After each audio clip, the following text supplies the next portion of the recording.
In today's video, I'm going to teach you how to connect Zapier to Cursor AI in a simple step-by-step tutorial. If you've been facing the dreaded MCP configuration error in Cursor, don't worry.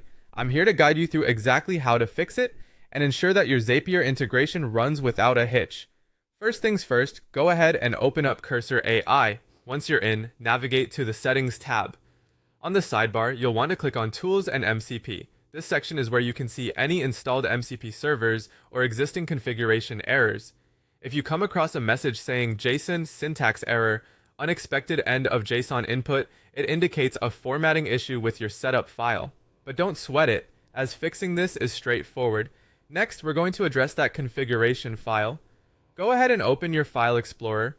You'll want to navigate to the following path. c/users/cursor/. Once you're there, check for a file called mcp.json. If this file is already present, open it up to review the contents. If it's not there, you'll need to create a new file and name it mcp.json. Do remember that it should not have a .txt extension. Once you have the file open or created, paste this exact code inside a MCP servers, Zapier MCP, a URL, https actions, zapier.com mcpskak After that, save your work and close the file. Now it's time to restart Cursor AI. Close the application and then fire it up again. Once Cursor AI is running, return to the same settings, tools, and MCP section.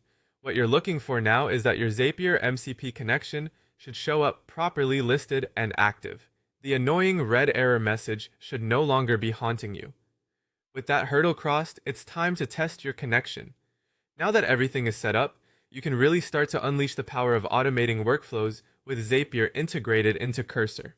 For instance, you could easily connect Cursor actions to trigger tasks in popular applications like Gmail, Slack, Notion, or a host of other tools through Zapier's automation system. And that's all there is. Congratulations, you've successfully connected Zapier to Cursor AI. If you found this guide beneficial, I'd encourage you to like the video, subscribe to the channel, and turn on notifications to stay updated with more valuable AI and productivity tutorials. Thanks for watching, and I'll catch you in the next video.